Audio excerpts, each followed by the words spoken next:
Teman-teman yang sedang menyimak video ini merupakan penampakan dari video gerhana bulan yang saya ambil dari kota Pamekasan. Saya tidak tahu seberapa jauh atau seberapa dekat jarak dari bulan ke bumi Madura.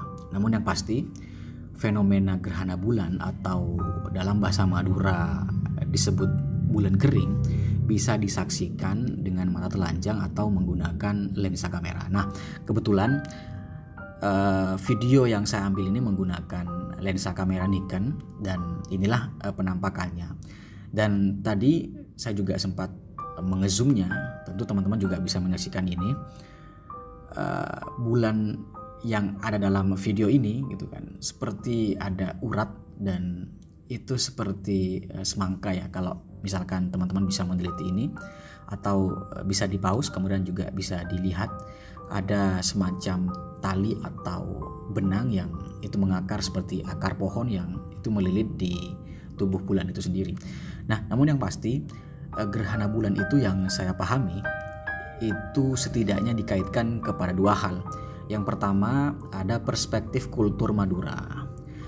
Kemudian yang kedua ada perspektif Islam. Nah, perspektif yang pertama kalau di Madura dulu saya tidak tahu pasti, namun yang saya alami dulu ketika terjadi gerhana bulan itu saya dibangunkan oleh bapak dulu. Ketika terjadi gerhana bulan saya dibangunkan, keluar rumah kemudian saya digendong.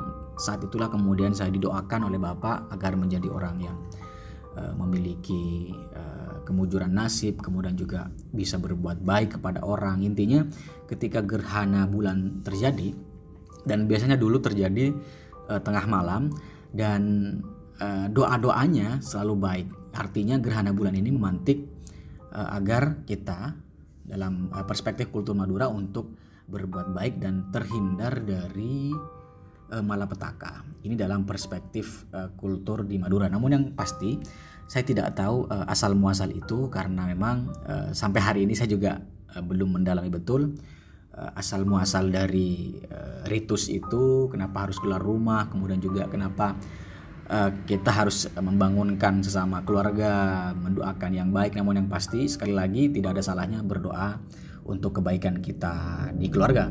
Kemudian dalam perspektif Islam, saya sempat baca sedikit, tentu tidak banyak, kalau salah ya mohon dikoreksi. Ketika terjadi gerhana bulan itu kita memang bisa melaksanakan sholat gerhana bulan ya, dan tentu juga kita bisa memperbanyak zikir, karena fenomena bulan ini gitu kan, fenomena gerhana bulan ini dalam perspektif Islam dipandang sebagai fenomena yang harus mendekatkan diri kita kepada Allah Subhanahu wa taala, dan tentu ini bisa teman-teman baca di beberapa literatur atau bisa mendengarkan ceramah-ceramah ustadz atau ceramah-ceramah kiai. Namun sekali lagi yang pasti itu bisa salah perspektif saya, dan literatur saya juga tentang Islam juga tidak begitu mendalam, dan teman-teman bisa mempelajari sendiri tentunya.